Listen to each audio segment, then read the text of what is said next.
Oke. Tes 1, 2, 3.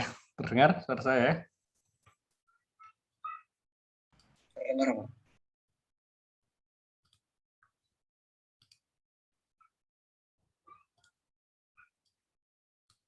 Oke, kita mulai ya. Tadi sekedar video pemanasan ya. Ini merupakan video perhitungan pada teras reaktor ya, menggunakan itu Titan, menggunakan superkomputer yang ada di Oak Ridge National Laboratory. Ini superkomputer ada berapa ribu komputer yang digabung jadi satu untuk melakukan perhitungan teras reaktor. Kemudian ini dihasilkan visualisasi 3 dimensi di mana kita bisa, atau orang itu ya, orang itu bisa melihat, kemudian menggunakan Google 3 dimensi, menggunakan VR ya, virtual reality, bisa kayak seperti masuk ke dalam teras reaktor ya, gitu. Ya, ini gambaran, sekedar gambaran bahwa untuk di bidang nuclear engineering ini komputasi ini sangat diperlukan ya, karena memang banyak hal yang tidak bisa dilakukan atau dihitung secara manual, secara analitis ya, mau tidak mau harus menggunakan program komputer, dan mungkin kebutuhannya itu sangat besar, kebutuhan untuk daya sumber daya computingnya itu, sumber daya komputasinya ini sangat besar ya, karena kan kompleksitas dari problem yang dijumpai, geometrinya juga sangat besar ya, sehingga diperlukan sumber daya komputasi yang luar biasa besarnya ya. Dalam mata kuliah ini kita tidak akan sampai untuk membahas sampai ke sana ya. Kita hanya akan melakukan perhitungan-perhitungan yang masih mungkin atau visible untuk dilakukan menggunakan personal komputer biasa. Ya. Baik, seperti saya katakan tadi, saya singgung ya, mengapa kita perlu melakukan pemodelan dan komputasi, terutama untuk bidang kita di bidang teknik nuklir. Ya. Yang pertama, karena fenomena yang dijumpai itu kompleks. Ya. Proses interaksi radiasi dengan materi ini merupakan fenomena yang sangat kompleks. Ya. Kalau kita berbicara tentang interaksi antara neutron dengan materi, ya, nanti akan banyak terjadi reaksi yang memungkinkan, ya, mulai dari hamburan, kemudian serapan, kemudian reaksi fisi, kemudian reaksi tangkapan ya, yang menghasilkan produk fisi. Ya. Nah, jumlah neutronnya di dalam reaktor nuklir ya luar biasa banyaknya. Ya. Kalau kita mau melakukan perhitungan satu persatu untuk melacak kehidupan neutron, mulai dari dia dilahirkan sampai dengan kemudian hilang karena diserap oleh material, ya, kemudian kita juga melacak selama masa hidupnya itu apa saja yang terjadi, reaksi apa saja yang terjadi untuk masing-masing neutron, ya tentunya ini merupakan suatu pekerjaan yang luar biasa beratnya, bahkan untuk komputer yang sekarang paling canggih sekalipun. Ya. Interaksi antara foton, ya, kemudian alfa, beta ini juga demikian. Ya. Nanti kalau misalnya katalah kita ingin, ya kita tidak melihat ke reaktor nuklir ya, barangkali nanti interaksi radiasi pada tubuh manusia itu juga sangat kompleks ya. Bagaimana kemudian partikel-partikel radiasi itu dapat berinteraksi dengan sel-sel tubuh manusia, apa yang akan terjadi, mungkin selnya mengalami kerusakan, DNA itu akan terjadi kerusakan. Ya. Nah ini kalau memang benar-benar mau diperhitungkan, mau disimulasikan, ini memerlukan sumber daya komputasi yang luar biasa kompleksnya. Nah, tentunya hal semacam itu tidak mungkin dilakukan secara manual. Ya, pemodelan itu harus dilakukan, ya, simulasi menggunakan komputer itu harus dikerjakan. Ya, nah dengan demikian kita bisa mendapatkan insight atau gambaran kira-kira apa sebenarnya fenomena yang terjadi pada sistem yang kita tinjau tersebut, ya, entah itu sistemnya berupa reaktor nuklir atau sistem non reaktor atau mungkin sistem dari tubuh manusia, ya, seperti itu.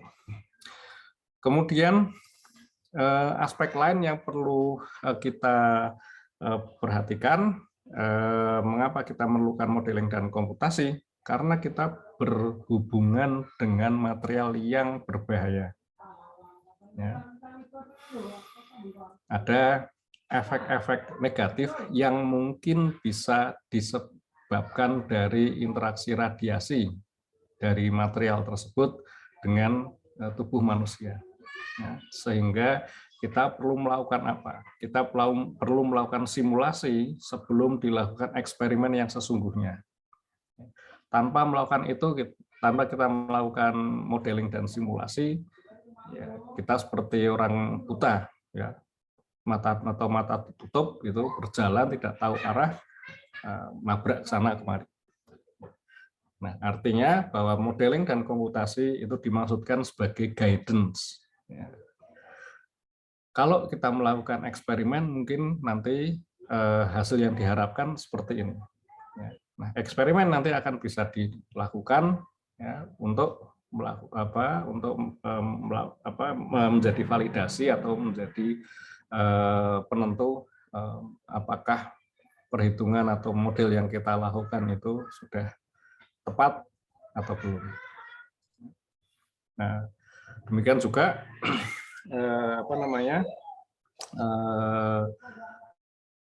kalau kaitan misalnya kegiatan medis, itu kan, ketika seseorang harus diberi dosis radiasi, ya, untuk keperluan terapi, itu juga sebelum ditembak gitu ya dengan material dengan sinar radioaktif, ya, itu juga harus dilakukan simulasi terlebih dahulu. Ada treatment planning-nya, ya, ada perencanaannya terlebih dahulu, diuji coba dulu gitu kan, ukuran badan orang tersebut seberapa, kemudian posisi dari organ tubuh yang akan dilakukan terapi itu ada di mana, ya, ukuran dari tumornya itu seberapa besar, nah, kemudian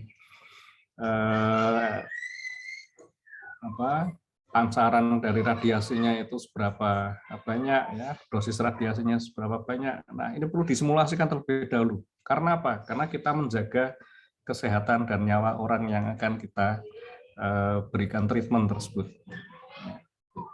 Dilakukan simulasi, kemudian bisa kita dapatkan batas-batas amannya, langkah-langkah untuk untuk penanganan tindakan radiografisnya itu seperti apa. Nah, baru kemudian dilakukan kegiatan yang sesungguhnya.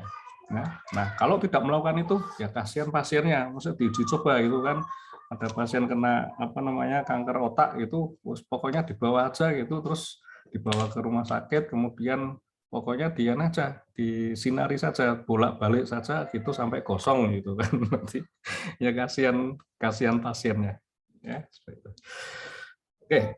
Nah, hal lain yang menyebabkan kita perlu melakukan modeling dan simulasi adalah karena biaya eksperimen itu mahal. Ya.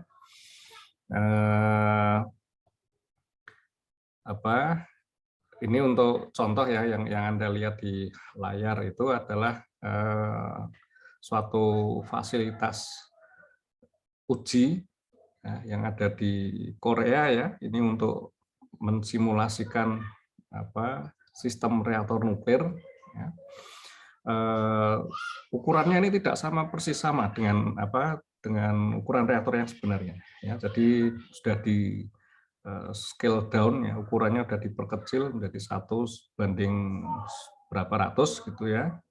Nah, kemudian pada peralatan uji coba tersebut, ya, ini sudah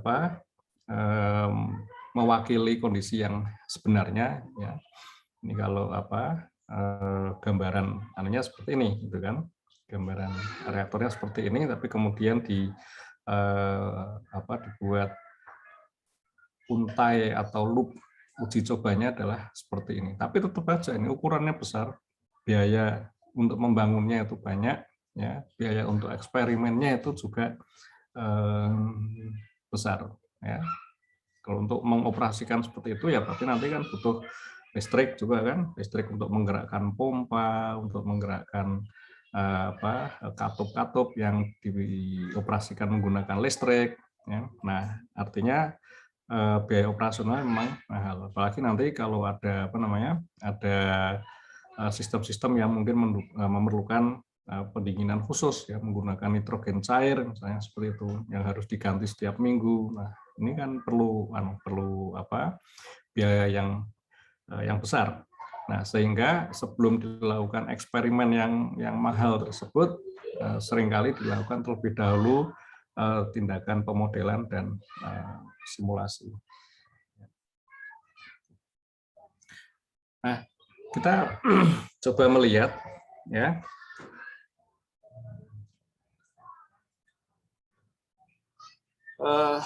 contoh ini Anda bisa search atau Anda browse di ini ya, websitenya ORNL, ya, Oak Ridge National Laboratory. Ini salah satu contoh bagaimana perhitungan yang dilakukan untuk menggabungkan antara perhitungan neutronik, ya, dengan simulasi aliran fluida untuk SMR atau Small Modular Reactors. Small Modular Reactors itu adalah reaktor yang ukurannya kecil, ya, dayanya juga kecil di bawah 300 megawatt. Ya. Nah, di sini ada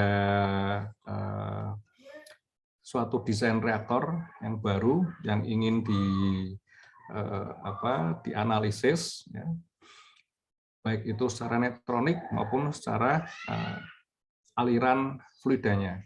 Ya, dan ini proses perhitungannya ini terkoppel. Biasanya yang sering dilakukan adalah melakukan proses decouple, ya, menghitung neutronicsnya sendiri, kemudian menghitung simulasi fluidanya itu sendiri, tidak saling tergabung.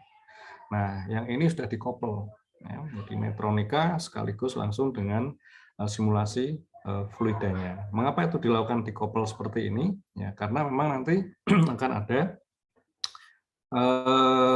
umpan balik, itu kan, antara neutronik dengan fluida, dan fluida memberikan umpan balik kepada neutronik. Ya. Nah, kemudian di sini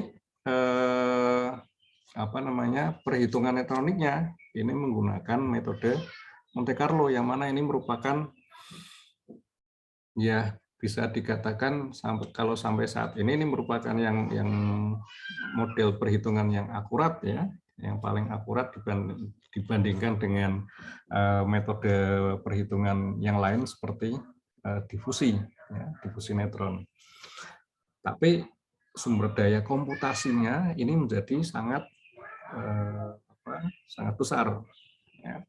Nah, tapi penggunaan komputasi di sini tentunya diharapkan mampu untuk mengurangi biaya biaya pembangunannya, karena desainnya ini kan sudah cukup integrated, ya. Kemudian dengan melakukan perhitungan semacam ini nanti biaya pembangunannya itu bisa ditekan, kemudian lamanya waktu konstruksi untuk reaktor tersebut itu juga bisa diperpendek. Ya. Nah, jadi ini salah satu gambaran di luar sana bagaimana dilakukan perhitungan untuk untuk keperluan desain dari reaktor nuklir. Ya. Yang lain lagi misalnya ini di fasilitasnya dari DOE ya, Department of Energy dari Amerika. Ini terdapat superkomputer yang namanya itu El Capitan ya. El Capitan ini digunakan untuk apa? Untuk mensimulasikan ledakan nuklir. Nah, meskipun sekarang kan sudah tidak ada lagi uji coba senjata nuklir ya, seperti yang dulu pernah marak dilakukan pada masa perang dingin antara blok barat dengan bloknya Uni Soviet ya.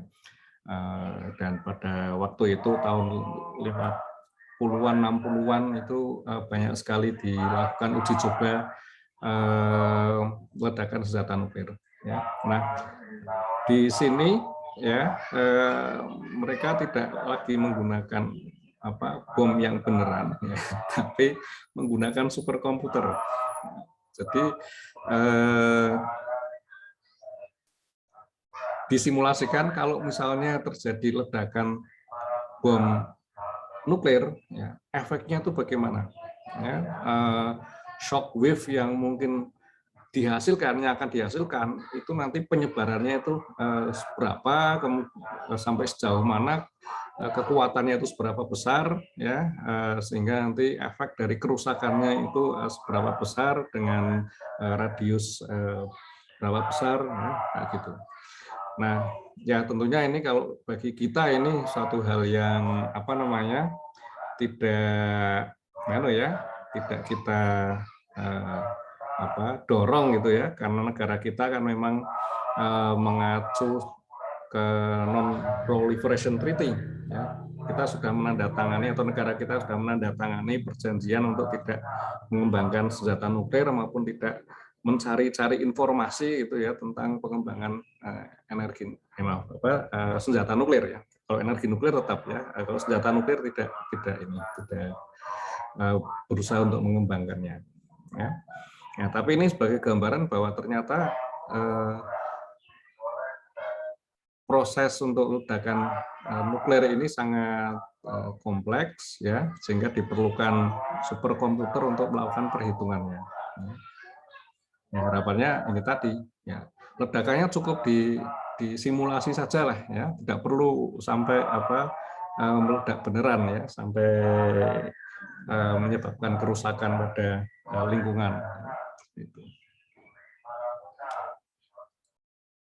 Nah, pengembangan yang lain yang juga sekarang cukup pesat itu adalah penggunaan AI ya, artificial intelligence atau kecerdasan buatan ya, untuk apa? Untuk menangani problem-problem yang terkait dengan reaksi fusi atau reaksi penggabungan inti atom ya.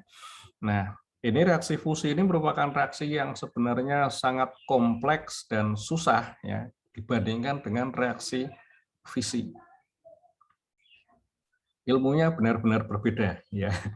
Nah, dan juga dari proses teori sampai dengan eksperimen sampai dengan dibangun reaktor fusi yang benar-benar bisa komersial ini sampai sekarang kan memerlukan waktu yang lama dan belum terrealisir gitu kan. Yang ada kan masih dalam skala laboratorium. Reaksi fusi tersebut bisa dioperasikan, tapi kalau sampai dengan skala besar yang langsung bisa menghasilkan listrik ini kan belum ada. Mengapa seperti itu ya? Karena memang problemnya itu susah untuk merealisasikan reaksi fusi ini. Ya. Kita harus membuat plasma dengan suhu yang sangat tinggi dan harus menjaganya plasma tersebut dalam medan magnet ya, medan magnetnya harus harus besar juga ya, kalau tidak kan nanti bocor ya ini plasmanya ya. Nah, dan di situ suhu yang dihasilkan pada pada plasma tersebut juga sangat tinggi ya. Kita tidak bisa tidak bisa membuat reaktor fusi itu dengan material-material yang biasa ya. Harus menggunakan material yang khusus. Nah, problemnya adalah seringkali terjadi ketidakstabilan plasma itu tadi ya. Kalau lolos ya magnetnya itu tidak kuat gitu kan, ini dia bisa lolos ya, plasmanya dia akan mengenai dinding dari wadahnya ya, wadahnya itu rusak gitu kan karena suhunya kan suhu tinggi ya. Kemudian juga ada sebagian ada neutronnya juga ya dari reaksi fusi antara deuterium dengan tritium, itu ada neutron yang dihasilkan meskipun tidak sebesar pada reaktor fisi ya. Jadi ada kondisi yang tidak stabil gitu, yang harus diatasi. Ya. Nah, caranya gimana ya? Harus dilakukan ini dulu, dilakukan perhitungan-perhitungan terlebih dahulu. Nah, ini kalau dari artikel ini dikatakan bahwa untuk melakukan kajian terhadap stabilitas plasmanya ini digunakan kecerdasan buatan. Nah, dengan menggunakan kecerdasan buatan itu diharapkan nanti mereka bisa memprediksi parameter-parameter yang operasional yang tepat agar proses fusi yang berkelanjutan itu bisa terjadi. Seperti itu. Oke. Kita coba lihat lagi contoh ya. Ini TOPAZ ya, Proton Monte Carlo Simulations. Ini adalah contoh melakukan simulasi interaksi antara proton dengan tubuh manusia, yaitu dalam hal ini adalah kepala ya, karena kalau tidak salah ini targetnya itu adalah target kanker otak kalau tidak salah ya. Nah, untuk melakukan simulasinya ya, ini menggunakan untuk melakukan terapinya ini menggunakan proton. Ya, jadi proton ini dipercepat, diakselerasi menggunakan akselerator ya, karena proton ini kan partikel bermuatan ya, sehingga dia bisa dipercepat. Nah, kemudian proton tersebut akan dilewatkan kepada kolimator ya, biar bisa terarah ya ininya pancarannya. Kemudian baru proton yang keluar dari kolimator ini kemudian diarahkan kepada kepala manusia. Ya. Nah, ini simulasinya ini menggunakan Monte Carlo itu untuk apa? Untuk melakukan proyeksi kira-kira arah dari protonnya itu seperti apa, ya. Kemudian ketika masuk ke dalam tubuh manusia, interaksi di dalamnya itu bagaimana, kemudian trayektorinya ya atau lintasannya itu bagaimana, apakah sampai mengenai target kanker atau tidak dengan secara efektif atau tidak ya. Anda bisa melihat di sini ini gambaran garis-garisnya ini kan menyatakan trayektori atau lintasan dari proton yang ada ya. Kemudian di sini juga ada yang sampai ke atas ini ya, berarti ada scattering ya, terhambur seperti masuk kemudian berinteraksi terhambur keluar lagi dari dari kepala orang tersebut. Nah, ini contoh dari sini, kemudian nanti kan berarti bisa diperhitungkan ya terlebih dahulu. Yang cocok ini adalah barangkali energi foton yang masuk itu berapa megaelektron volt ya, atau mungkin giga ya kalau sampai diakselerasi. Nah, kemudian intensitasnya itu seberapa besarnya, kemudian bagaimana akseleratornya itu berarti harus beroperasi ya untuk menghasilkan proton beam atau pancaran proton yang diinginkan tersebut. Ya, ini harus dilakukan simulasi terlebih dahulu.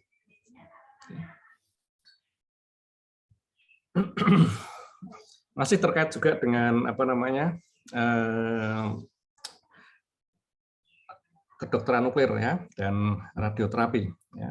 Di sini kita melihat contoh pemodelan, ya, masih juga menggunakan Monte Carlo ya, karena ini merupakan metode yang katakanlah lebih sesuai ya untuk menggambarkan interaksi radiasi dengan materi di tubuh manusia. Ya. Ini contoh adalah di sini adalah apa namanya bagaimana melakukan pemodelan atenuasi sinar X dan sinar gamma ya, untuk apa? Untuk mendesain pakaian pelindung ya, atau perisai radiasi. Ya. Jadi dilakukan ini dulu, dilakukan simulasi terlebih dahulu ya, kira-kira materialnya apa, tebalnya seberapa besar, kemungkinan ukuran dari pakaiannya itu sampai seberapa besar juga. Ya. Nah, efeknya dari pancaran gamma maupun sinar X yang mengenai manusia itu efeknya bagaimana? Ya, apakah bisa menembus sampai ke dalam jaringan tubuh manusia atau tidak? Ya. Nah, ini kan perlu dilakukan perhitungan terlebih dahulu. Ya. Nah, baru kemudian dilakukan pengukuran, ya, measurement, ya, untuk apa? Untuk melakukan validasi. Model yang disusun itu sudah benar atau tidak? Ya, mungkin jangan-jangan modelnya belum betul. Misalnya apa? Ini kan contoh manusianya kan disederhanakan, ya kan? Bentuk manusianya tidak seperti yang gambar yang di atas ya. Kalau gambar di atas ini kan berasal dari CT ya, dari CT scan, kemudian dibuat geometri yang sesuai. Ya, tapi kalau di bagian bawah ini semacam phantom ya, semacam ya model manusia standar kira-kira seperti itu yang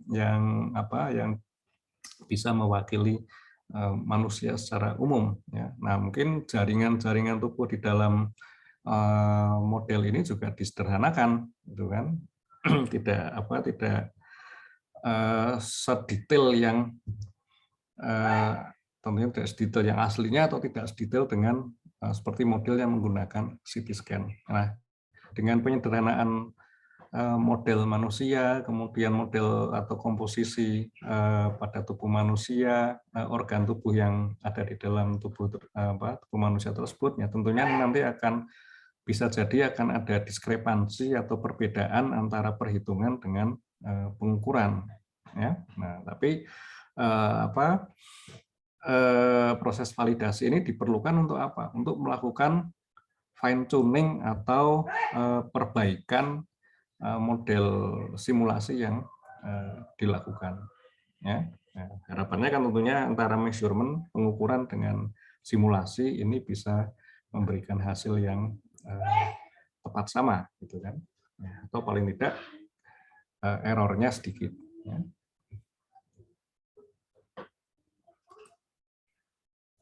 Nah, ini untuk bidang yang terkait dengan reaktor nuklir, ya. Ini salah satu contoh komputasi yang dilakukan itu adalah CFD, ya, Computational Fluid Dynamics, ya, dari dinamika fluida komputasi. Ya.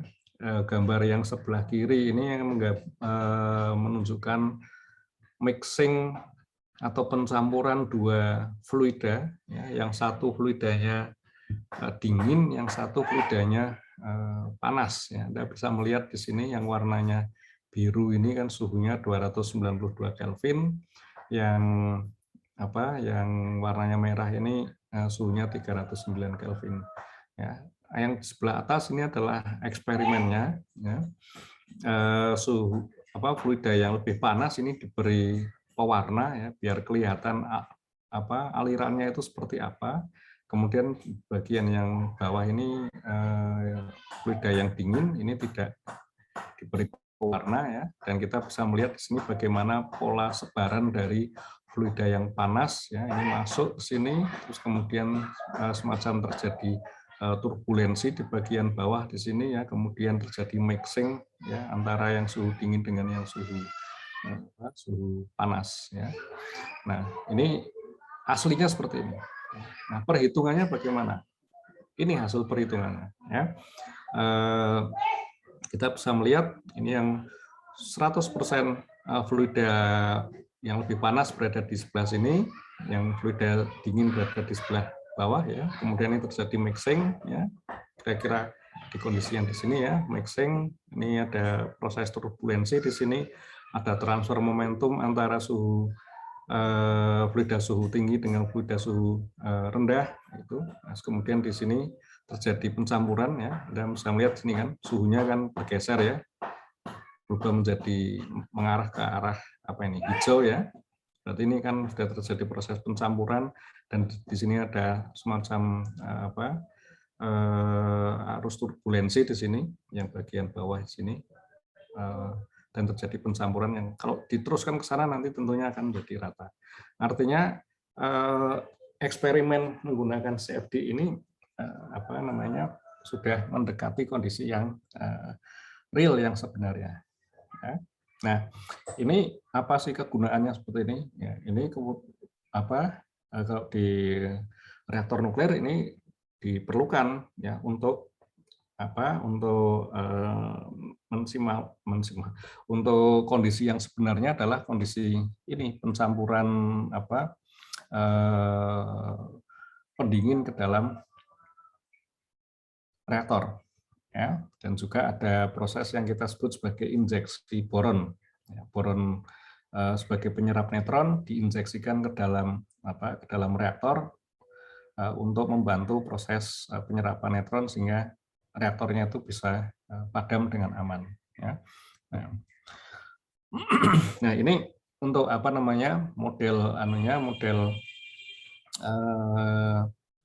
model perhitungan untuk satu bejana reaktor ya. Jadi kan reaktornya sebenarnya berada di dalam, ya. Terase reaktornya berada di dalam. Ini bejananya. Kemudian pada bejana tersebut terhubung dengan saluran ya, saluran inlet dan outlet ya. Ini inletnya, ya, outletnya ini. Karena outlet ini nanti tentunya akan mengarahkan fluida yang suhunya tinggi ya, yang setelah melewati reaktor nuklir. Nah, di sini yang bisa kita lihat ini adalah injeksi ya, injeksi fluida pada suhu yang rendah ya, masuk ke sana ya. Kemudian sementara di dalamnya di sini masih banyak fluida yang bersuhu tinggi ya. Ini kalau pada kondisi katakanlah kondisi kecelakaan misalnya terjadi proses patahan, maka yang keluar ini adalah uap ya. Jadi uap pada suhu tinggi, sementara di sini akan dicoba untuk dimasukkan air pada suhu yang lebih rendah untuk mendinginkan teras reaktor ya. Nah, dari sini bisa kelihatan bagaimana pola aliran dari pendingin tersebut ya masuk, kemudian akan bercampur dengan fluida yang berada di dalam bejana tersebut. Nah, tentunya ini tidak bisa tidak bisa dilakukan eksperimen secara langsung ya, karena ini tadi kadang kita mempunyai kesulitan untuk melakukan visualisasi fluida tersebut di dalam bejana reaktor, karena bejananya kan ya yang di dalamnya itu kan banyak komponennya ya, banyak peralatannya yang di dalam itu, sehingga kita tidak bisa melihat secara langsung ya, berbeda dengan eksperimen seperti ini ya. Sehingga penggunaan peralatan simulasi kayak gini sangat diperlukan ya, untuk mengetahui fenomena yang terjadi pada fluida di dalam bejana reaktor. Nah, hal lain yang eh, yang memerlukan perhitungan itu antara lain ini mensimulasikan bagaimana aliran dari uap yang katakanlah keluar dari bejana reaktor itu akan masuk ke dalam pengungkung. Ya. Jadi ini melakukan simulasi simulasi kondisi kecelakaan, ya, yang kita sebut sebagai loss of coolant accident. Ya. Jadi di sini ada saluran ya pipa, tapi pipanya ini patah sehingga fluidanya ini akan keluar ya, dari sistem pendingin menuju ke pengungkung ya, keluar. Nah, karena karena keluar fluida tersebut nanti akan yang tadinya cair ini berubah fasenya menjadi uap ya. Terus akan memberikan tambahan tekanan kepada containment, kepada pengungkungnya. Nah, bagaimana ininya, bagaimana distribusi dari aliran fluida yang keluar tersebut ke dalam containment. Nah, ini yang ingin dipelajari oleh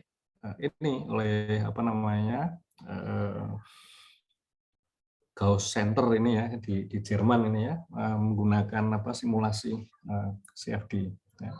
Nah, kita bisa melihat ini contohnya bagaimana aliran dari dari uapnya itu nanti patah di bagian ini, tapi kemudian nanti akan bergerak ke atas, gitu ya. Kemudian menyebar di bagian sini dengan suhu yang yang tinggi, ya. Ini 250 derajat Celcius. Bagian, ya. Sementara yang di sini kan masih lebih rendah, ya. Jadi kita bisa melihat adanya akumulasi dari uap di bagian atas. Ya.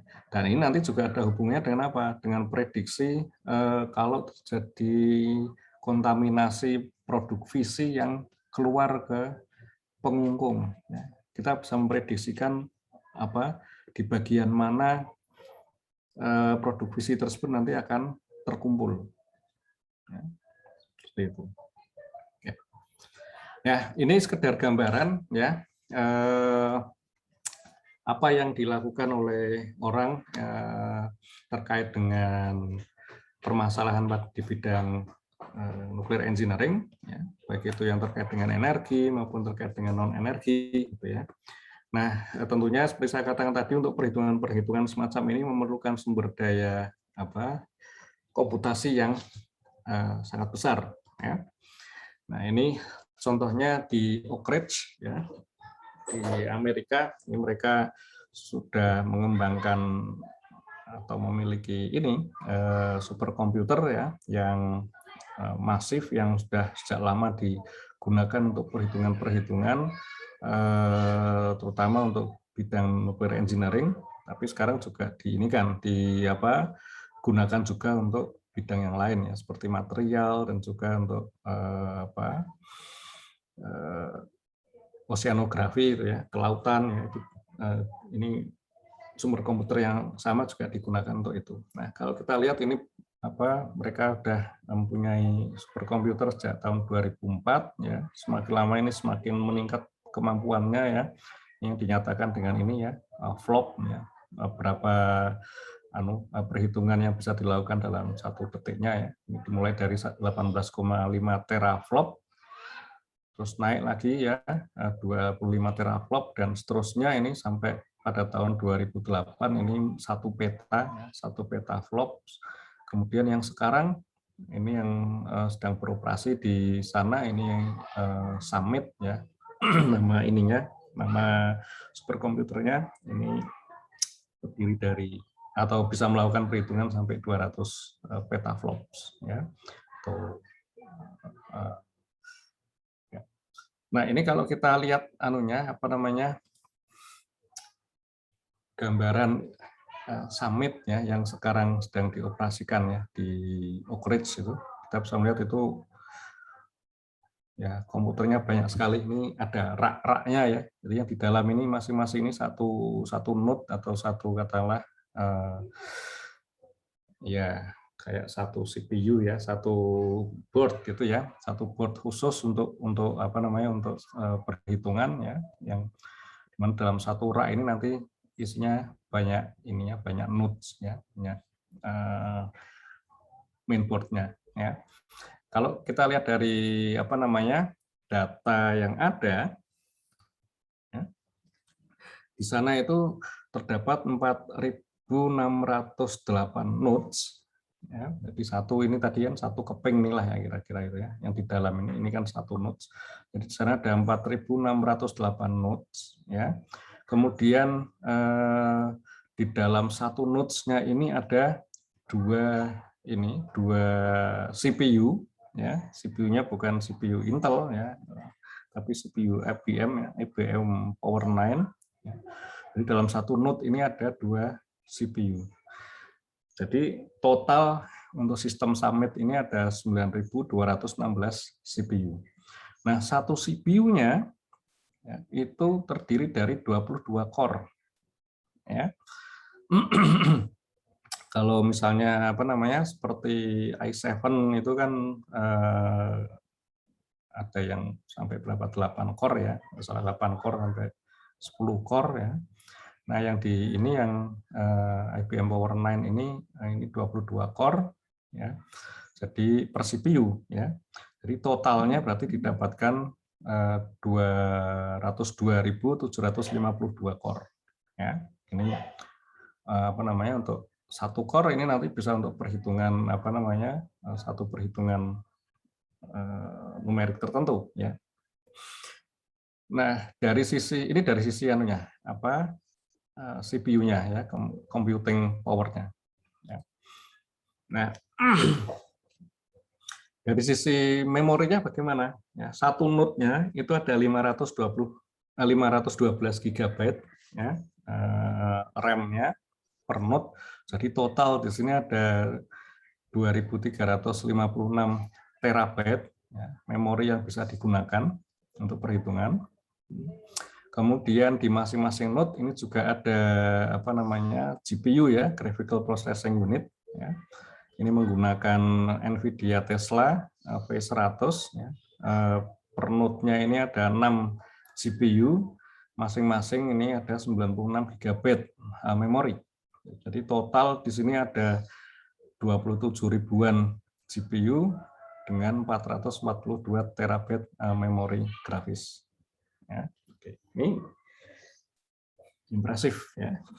Nah, untuk mengoperasikan ini ya diperlukan listrik tentunya ya. Dan daya yang diperlukan adalah 13 megawatt. Anda bisa bayangkan 13 megawatt listrik hanya digunakan untuk mengoperasikan komputer. Nah, artinya memang apa namanya kebutuhan untuk komputasi ini memang sangat besar. Ya.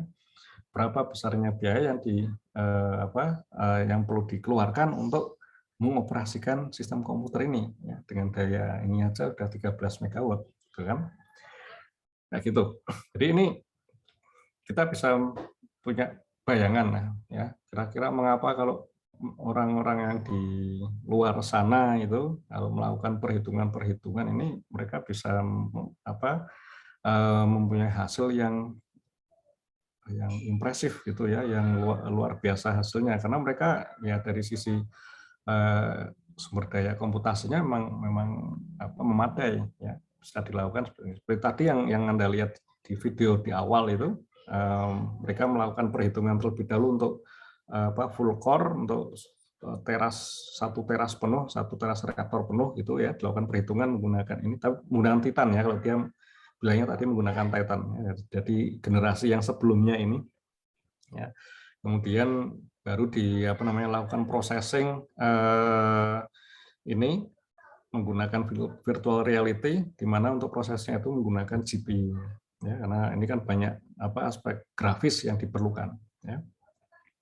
Nah, sekarang kita coba ini iseng-iseng aja ini ya. Kita bandingkan deh ya. Misalnya kita menggunakan laptop ya, ini laptop gaming ya, MSI ya, Titan DT10 SGS. Mungkin sekarang sudah ada yang lebih canggih lagi ya, tapi ini saya dapatkan apa namanya semester lalu ya, seperti ini. Katakanlah kita mempunyai laptop gaming yang sudah cukup canggih ya.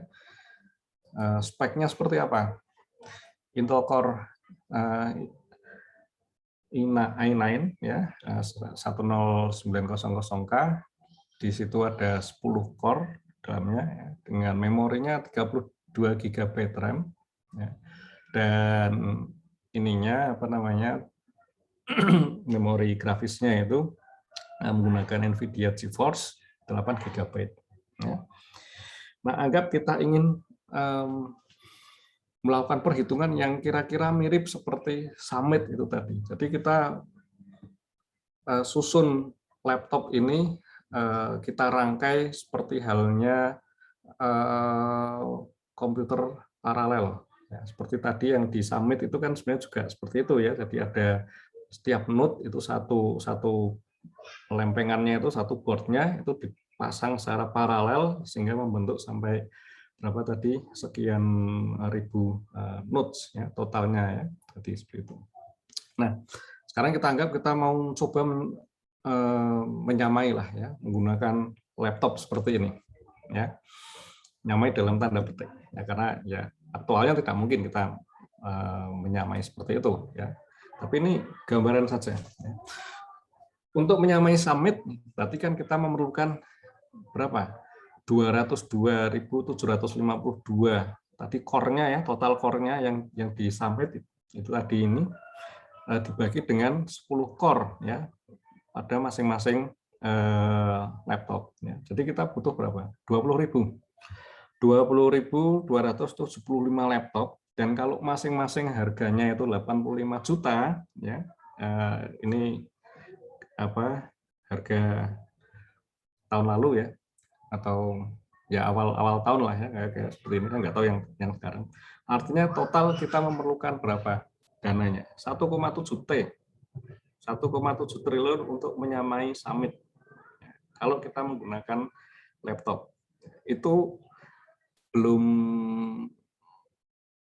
ya, kapasitasnya belum benar-benar sama seperti yang di Summit karena keperluannya memang berbeda gitu kan. Kita belum melihat yang dari sisi CPU-nya itu kan. Ini baru melihatnya dari core-nya saja gitu kan. Nah, artinya memang kebutuhan di sini sangat besar. Oke. Nah, itu hanya pengantar saja ya, gambaran bahwa untuk perhitungan-perhitungan nanti yang terkait dengan nuclear engineering, baik itu mungkin yang terkait dengan reaktor atau mungkin nanti yang terkait dengan fisika medis, itu sebenarnya memerlukan sumber daya komputasi yang masif. Ya. Akan tetapi di sini kita tidak akan melakukan perhitungan yang seperti yang di luar sana itu. Ya. Kita tahu diri, gitu kan, apalagi Anda masih kuliah gitu kan. Jadi kita akan coba lakukan yang sederhana tapi memberikan dasar ya, basic untuk kedepannya ini apa sebenarnya yang bisa dilakukan untuk komputasi ya. Bagaimana kita menyelesaikan problem-problem yang perlu diselesaikan secara numerik dan komputasi ya. Nah, jadi apa yang akan kita bahas selama 1 semester ke depan ya. Kita akan melakukan overview terhadap algoritma dan pemrograman ya. Anda sudah lulus dari mata kuliah pemrograman komputer dan praktikumnya ya. Jadi Anda sebenarnya sudah mempunyai basic-basic untuk coding atau pembuatan program ya. Anda sudah tahu tentang bagaimana menyusun algoritma. Nah, kita hanya akan melakukan overview saja ya, mengulang lagi, mengingat lagi apa yang sudah Anda ketahui ya. Kemudian kita akan mencoba untuk menerapkan permasalahan syarat awal dan syarat batas untuk teknik nuklir ya. problem syarat awal dan syarat batas ini ada hubungannya dengan persamaan diferensial. Jadi secara matematis ini dasarnya itu sama, ya. Akan tetapi nanti penerapannya itu bisa di berbagai bidang, ya. Bisa ke difusi neutron, bisa ke perpindahan kalor, bisa ke peluruan radioaktivitas, bisa ke aktivasi neutron, ya. Jadi background matematisnya itu sama, ya.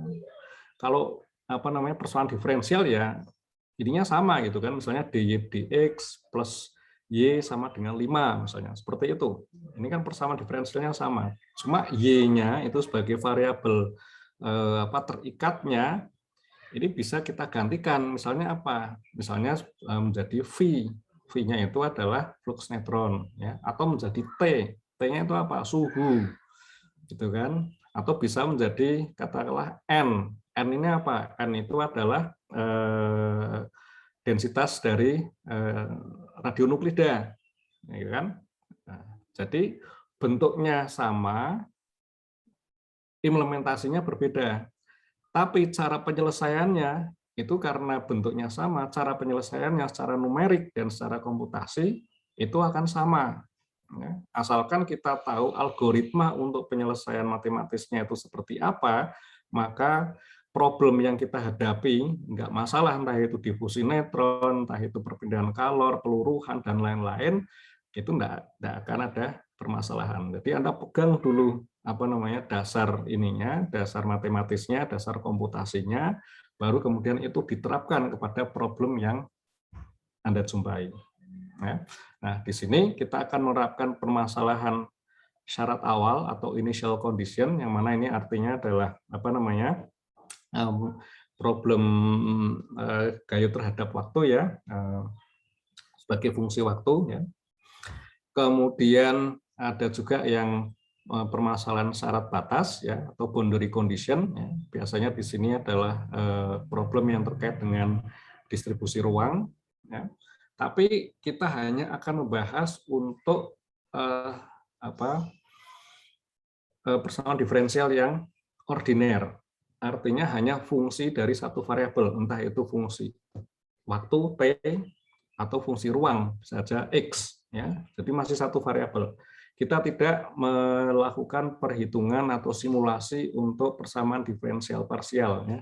Jadi kita bisa membuat permasalahan syarat awal dan syarat batas untuk persamaan diferensial parsial, ya. Jadi misalnya antara kondisi transien, fungsi dari waktu, tapi pada sisi yang sama kita melihat distribusinya, distribusi entah itu suhu, entah itu distribusi nuklida, ya, seperti itu tidak. Ya, mengapa? Karena untuk untuk persamaan diferensial parsial ini metodenya, ya, jenis-jenis dari persamaannya itu sendiri sudah ada beberapa, ya. Jadi ada PD parsial yang tipe eliptik, ada yang tipe hiperbolik, ada yang parabolik, dan masing-masing itu nanti diselesaikan dengan teknik yang berbeda-beda, ya. Sehingga kalau kita berikan ini di perkuliahan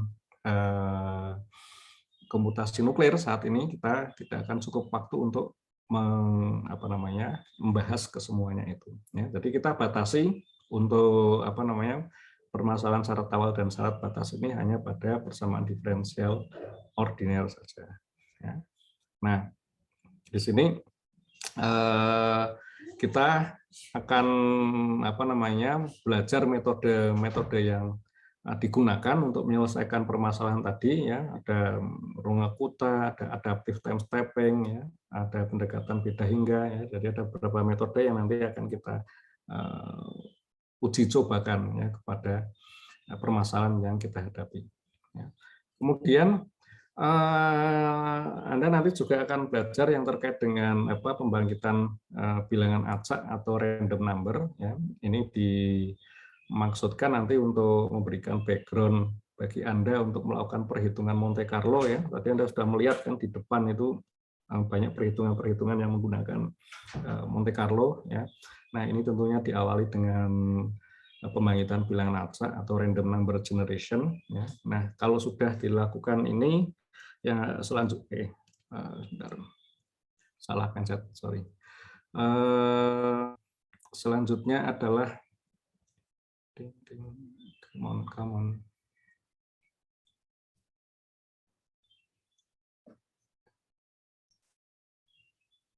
Nah, selanjutnya adalah melakukan simulasi, ya, simulasi interaksi partikel dengan materi, gitu ya. Ini basic juga untuk apa namanya, untuk metode Monte Carlo, ya. Jadi harapannya di sini pada mata kuliah ini Anda akan apa namanya mendapatkan informasi tentang teorinya yang terkait dengan Monte Carlo, ya. Nanti kalau tidak salah semester depan, ya, semester genap, ya, di semester genap itu ada apa namanya mata kuliah pilihan, ya, metode Monte Carlo. Nah, di situ lebih detail lagi, ya. Artinya kemungkinan besar Anda tidak akan melakukan coding membuat programnya, itu tidak, tapi menggunakan program yang sudah jadi, yang memang sudah established, ya, seperti MCMP. Tapi untuk memahami ke sana, Anda harus tahu ininya gimana sih sebenarnya, apa namanya, bukan fenomena, tapi langkah-langkah perhitungannya itu sebenarnya bagaimana, ya.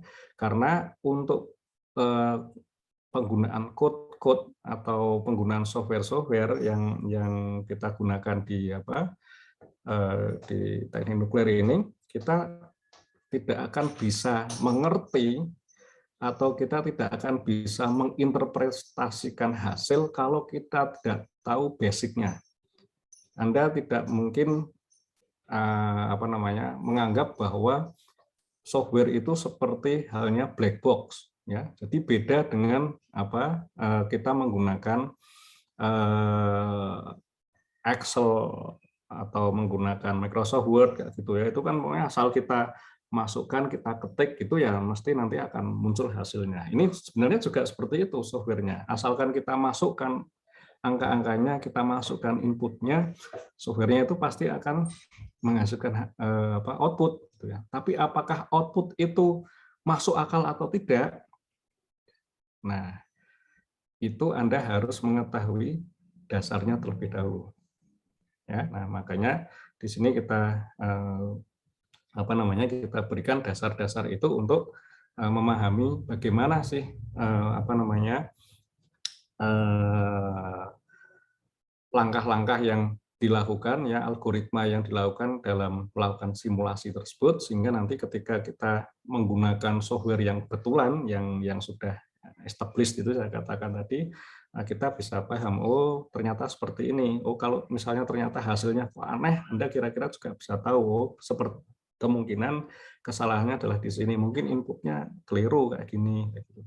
Termasuk juga tidak hanya yang apa namanya yang Monte Carlo, ya, yang bagian atas ini yang apa namanya permasalahan syarat batas dan syarat awal ini nanti juga bisa kita terapkan nanti untuk perhitungan-perhitungan yang lain. Misalnya kalau apa namanya Anda mengambil mata kuliah yang terkait dengan TN itu kan nanti akan menjumpai kita melakukan perhitungan misalnya penentuan depresi bahan bakar misalnya. Kita masukkan angka berapapun itu pasti akan keluar hasilnya. Tapi kadang tiba-tiba aneh. Apa anehnya? K-efektifnya tiba-tiba anjlok gitu kan. Dari misalnya 1,3 kemudian 1 hari kemudian tiba-tiba 0,8. Itu kan nggak mungkin gitu kan. Nah, terus apa yang perlu diperhatikan gitu kan. Nah, kalau kita tidak tahu dasar ilmunya untuk numeriknya, untuk komputasinya, ya kita nggak akan ngerti bahwa misalnya ternyata time stepping-nya ya ini harus diperpendek karena kalau tidak diperpendek maka hasilnya akan menjadi tidak stabil, ya. Nah, makanya di sini kan juga ada apa namanya kita akan belajar juga tentang adaptive time stepping ini, ya, seperti itu. Oke, nah jadi ini kira-kira cakupannya, ya. Jadi intinya kita akan belajar penyelesaian secara komputasi, ya, untuk problem-problem yang mungkin banyak dijumpai di bidang teknik nuklir, ya, baik itu yang sifatnya deterministik, ya, artinya menggunakan persamaan diferensial atau menggunakan metode stokastik atau probabilistik yang nanti akan mengarah ke perhitungan Monte Carlo. Ya, seperti itu. Oke, nah selanjutnya capaian pembelajaran, ya, kalau setelah Anda mengikuti perkuliahan ini, apa harapannya? Ya, harapannya Anda tentunya mampu untuk merumuskan persamaan pembentuk atau governing equation permasalahan pada sistem rekayasa nuklir dan sistem fisika medis. Jadi nanti dalam perkuliahan ini, ya, Anda seringkali akan diberikan suatu permasalahan yang bersifat seperti soal cerita itu.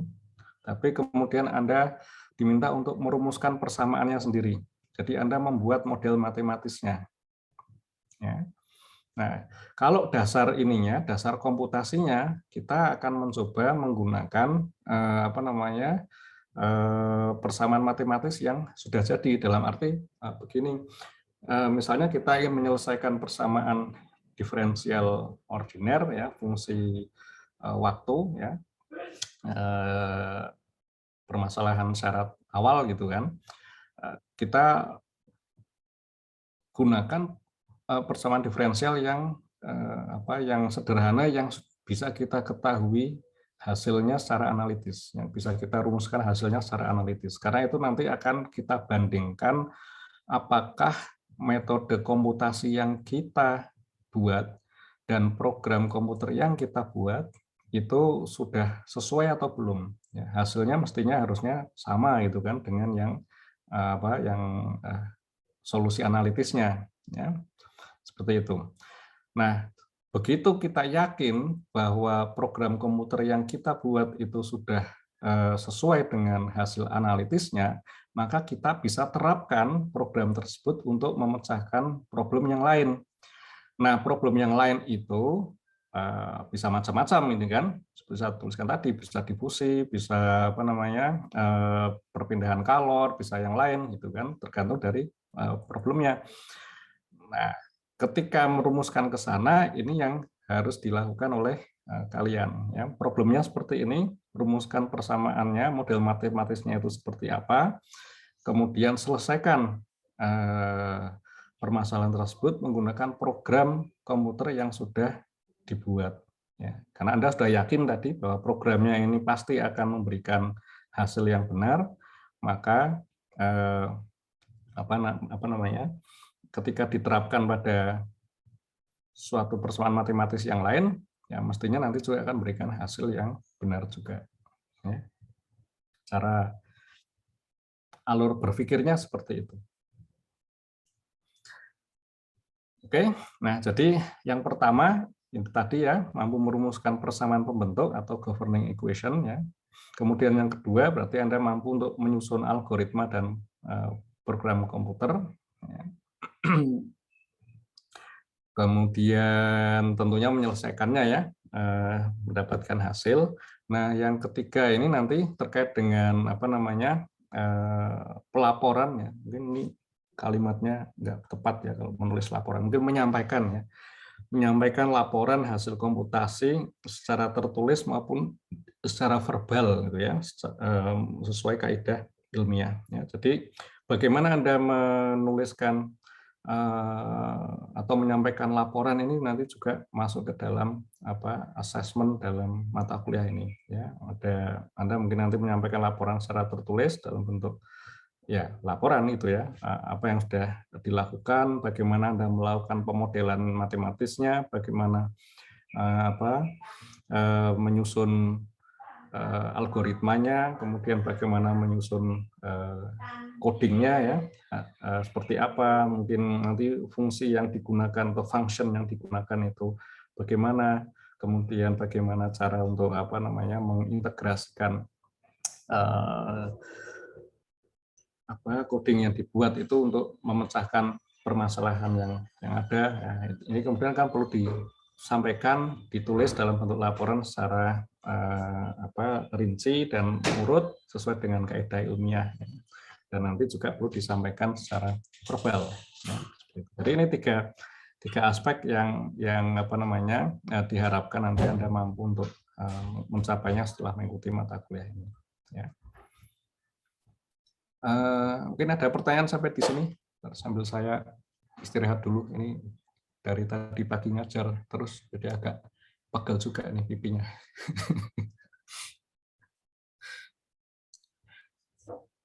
Nggak ada? Oke, kita lanjut ya. Oke, metode pembelajarannya seperti biasa ya, kita akan menggunakan flipped learning ya.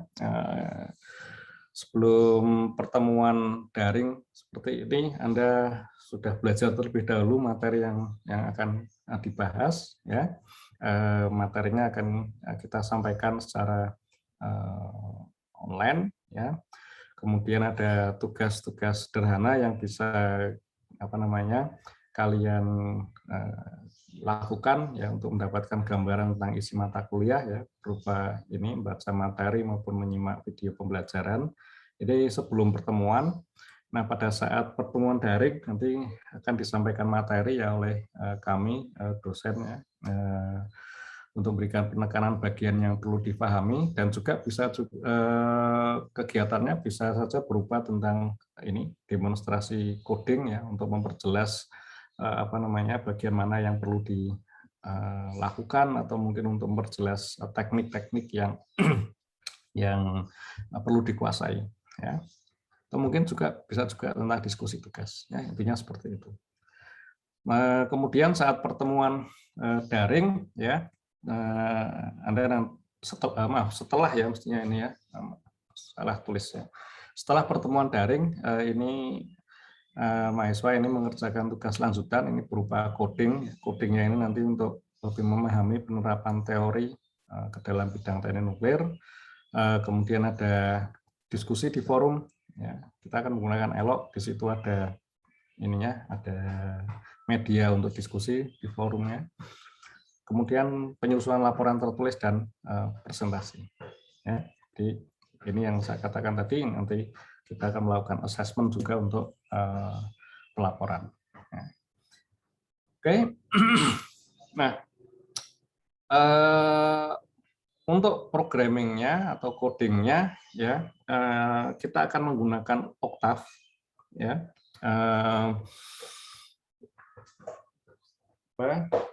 Bahasa ini mirip dengan MATLAB ya, kira dari MATLAB ya, mudah dipelajari dan ini sangat sesuai untuk perhitungan apa namanya bersifat saintifik atau engineering, dan apa lebih ringkas ya, tidak terlalu macam-macam ya, menggunakan apa namanya library tertentu ya. Nah, yang lebih lebih menarik lagi itu karena Octave ini merupakan software yang free dan open source. Jadi Anda bisa mengunduhnya secara bebas, secara gratis dari link yang saya tuliskan itu ya. Kemudian Anda install di komputer kalian ya. Kalau MATLAB ini merupakan program yang apa namanya yang berbayar dan cukup mahal sih. Tapi kalau misalnya Anda sebagai apa namanya mahasiswa dan sebenarnya ada harga khusus gitu ya untuk mahasiswa yang nilainya atau harganya ini sangat katakanlah direduksi sangat drastis gitu ya dibandingkan dengan nilai aslinya ya. Mungkin kalau apa namanya hanya untuk keperluan mengikuti perkuliahan, saya pikir mungkin terlalu berlebihan ya kalau kemudian Anda harus membeli sendiri ya MATLAB ya. Kalau ada yang free itu mengapa tidak gunakannya itu. Yang jelas banyak sinteks atau tata bahasa dari Octave ini yang dapat saling digunakan ya, interchangeable ya antara Octave dengan MATLAB ya. Jadi kalau Anda menyusun codingnya di Octave kemudian dijalankan di MATLAB ya, ini 90% kemungkinannya bisa dioperasikan. Ya. Nah, ini kalau Anda masuk ke mana? Ke GNU ya, GNU Octave, nanti Anda bisa masuk ke situ, kemudian bisa download ya. Nah, tampilannya nanti kira-kira akan seperti ini ya. Jadi Anda punya apa namanya? Anda punya di bagian sebelah kanan ini layar untuk editornya, ya. Kemudian yang sebelah kiri ini untuk file browser, kemudian ada comment history, dan nanti perintahnya ini nanti kita bisa klik di bagian bawah. Ini kalau di tempat saya di bagian bawah ya, nggak tahu kalau mungkin menggunakan yang versi Windows mungkin bisa jadi agak berbeda ya. Maaf, ini saya menggunakan versi Mac ya. Perintahnya seperti ini ya, sederhana aja ya. Angka mau dijadikan kalkulator juga bisa ya, B sama dengan 7 ya, A kali B ya sama dengan 35 dan seterusnya ya. Oke, ini sama seperti apa namanya? Perintah-perintahnya seperti saya katakan tadi mungkin 90% ke atas ini mirip dengan perintah-perintahnya MATLAB ya. Jadi misalnya perintah ini yang apa namanya saya susun di Octave ya, nanti kalau saya jalankan di MATLAB ya ini juga akan jalan juga. Oke. Itu kemudian apalagi ya, lanjut saya kembali ke slide presentasinya ya. Oke, sebentar. Mau.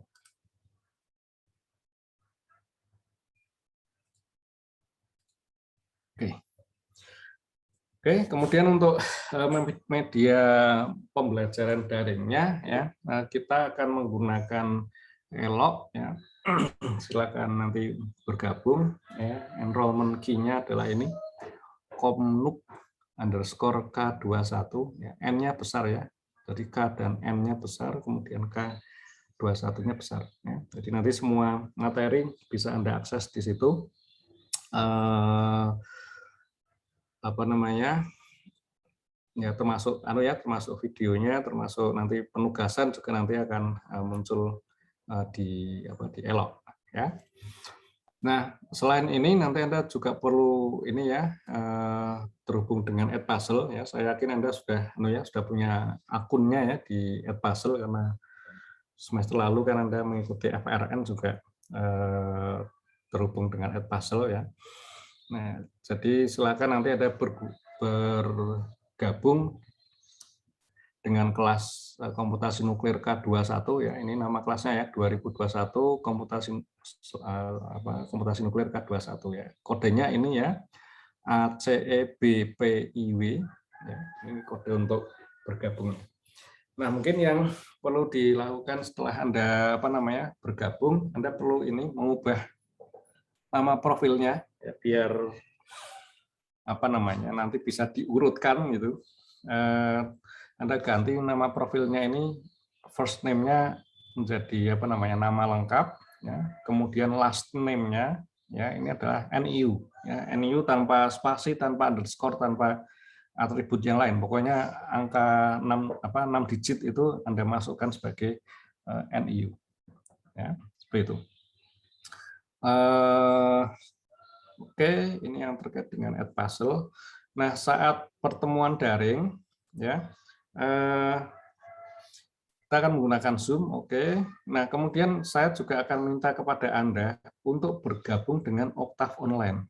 Octave Online ini merupakan platform untuk menjalankan Octave secara online. Jadi ada server khusus di luar sana yang sudah menyediakan akses untuk kita untuk menjalankan Octave ya.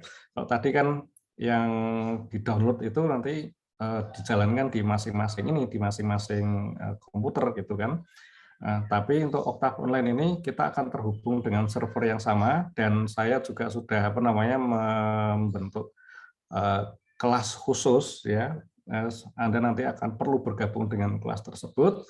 Nah, ketika pertemuan daring kita akan menggunakan Octave Online ini biar kita bisa sama-sama melihat, dan juga nanti pada saat ujian nanti kita akan menggunakan Octave Online juga, ya. Nah, nanti silakan Anda sign up ke sini, ke Octave tanda hubung ini ya, dash ya, octave-online.net ya. Anda bergabung ke sini ya. Nah, ini welcome screen-nya seperti ini. Kemudian kalau Anda sudah berhasil login ya, Anda perlu bergabung dengan kelas komputasi nuklir dengan mengetikkan perintah ini ya, enroll dalam kurung terus tanda petik UGM_TKN3410_2021 ya. Ini kodenya masih pakai kode yang lama ya, kode mata kuliah komputasi di kurikulum 2016 ya. Jadi di bagian komen prompt-nya nanti Anda masukkan semacam ini. Jadi kalau mungkin saya bisa bisa tunjukkan kira-kira gambarannya seperti apa ya. Ini kita masuk ke Octave Online ya. Nah, ini saya sudah terhubung langsung karena sudah punya akunnya ya. Nah, di sini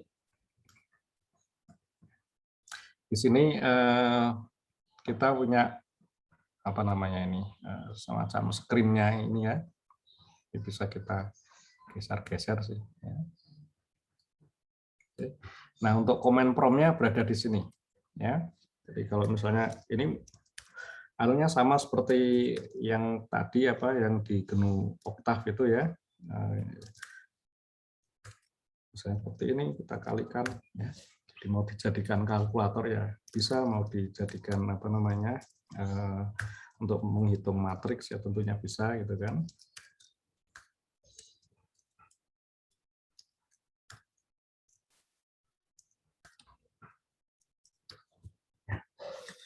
Contoh untuk perkalian matriks misalnya seperti ini. Nah, kemudian nanti di sini ada Anda bisa menyimpan file-file Anda ya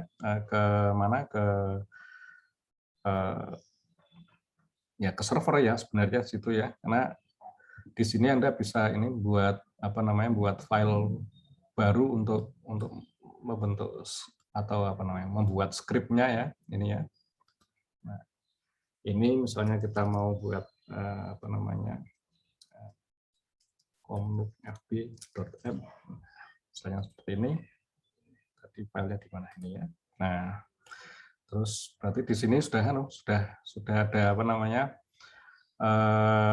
file baru yang namanya ini komnukfb.m. Jadi ekstensi untuk Octave-nya ini menggunakan ekstensi yang sama seperti MATLAB yaitu .m ya. Ini contohnya adalah disk hello world ya. Sini kalau saya run ini, nah, di sini akan akan mencetak kata hello world ya seperti itu. Nah, ini nanti bisa saja di-download gitu kan. Download sebagai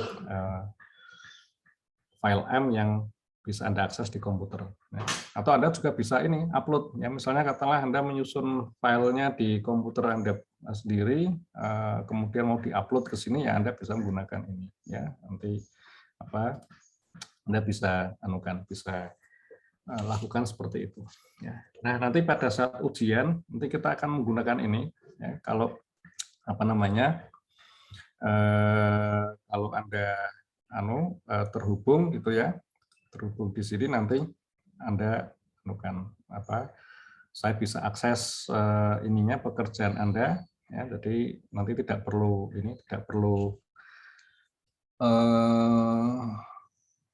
mengirim pekerjaan yang Anda buat ya, atau filenya itu tidak perlu dikirim, tapi nanti saya akan akses langsung dari Octave Online ini ya, seperti itu. Oke, jadi nanti kalau itu tadi perintahnya adalah tadi ya enroll itu ya, enroll, kemudian UGM TKN 3410 _2021 ya. Jadi perintahnya seperti ini. Oke.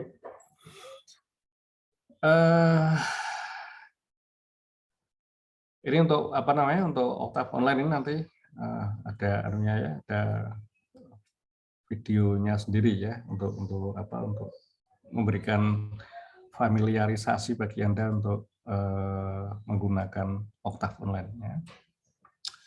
Oke, saya kembali lagi ke sini ke slide-nya ya.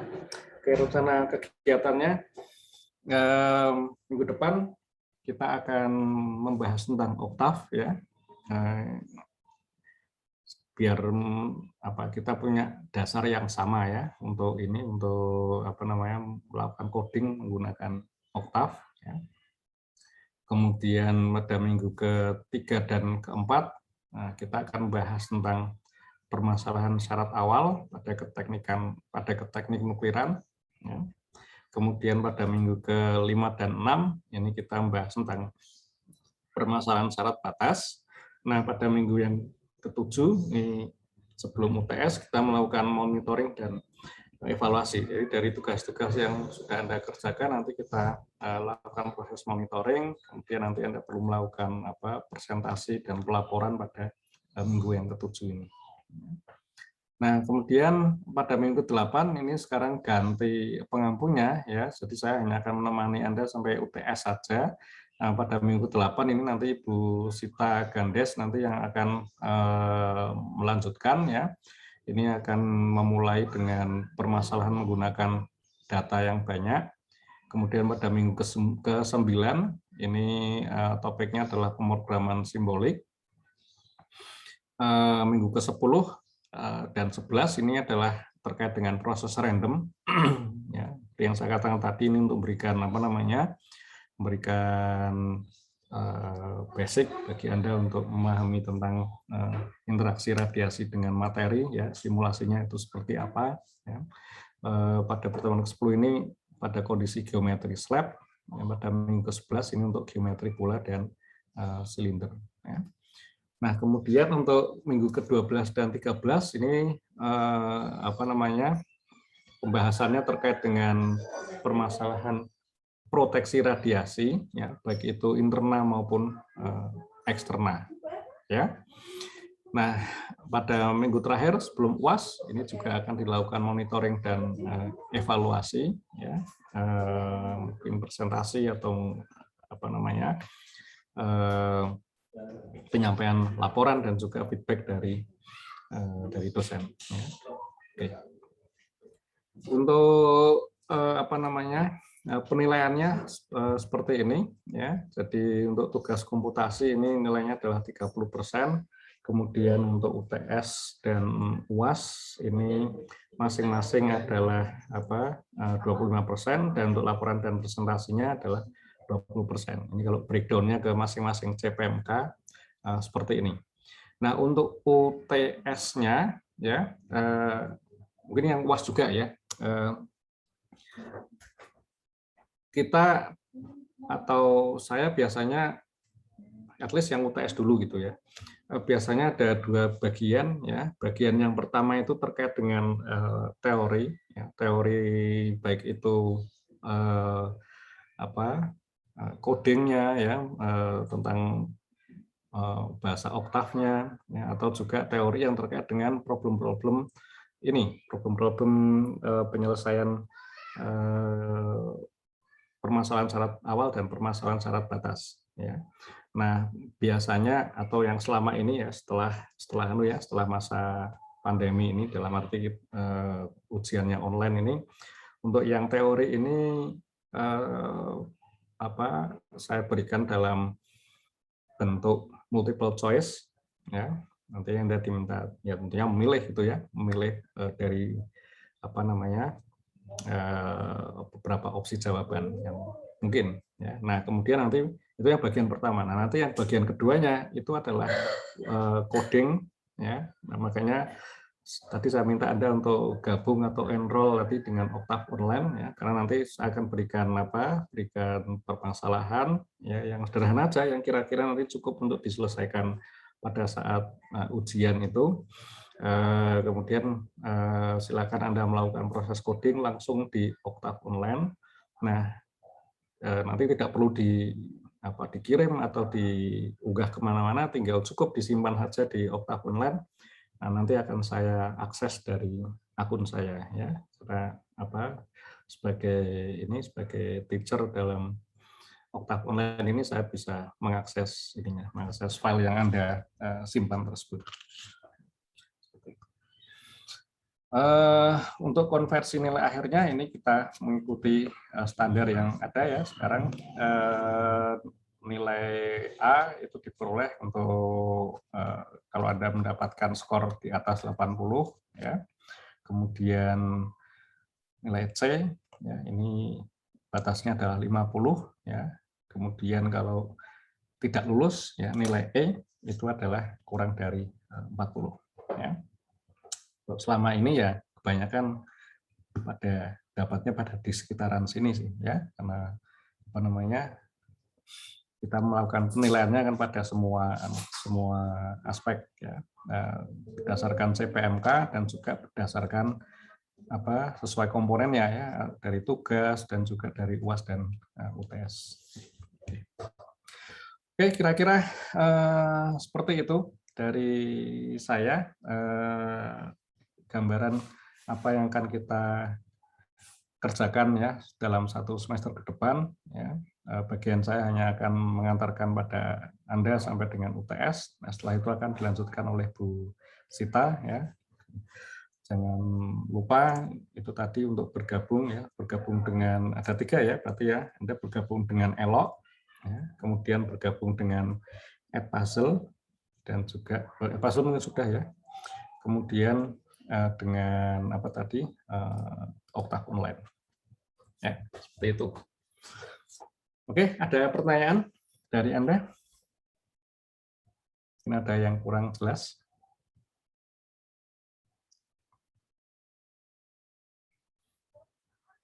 Tidak ada? Baik, kalau tidak ada berarti kita Permisi, akhiri. Pak. Ya, oke, silakan. Pak, permisi, Pak. Ya. Boleh diulangi lagi nggak Pak yang elok itu Pak? Saya sepertinya tertinggal itu untuk Ya, gimana? Yang ini. Yang ini ya. Oke. Ya. Terima kasih ya Pak ya. Ya, oke. Oke, ada lagi yang lain?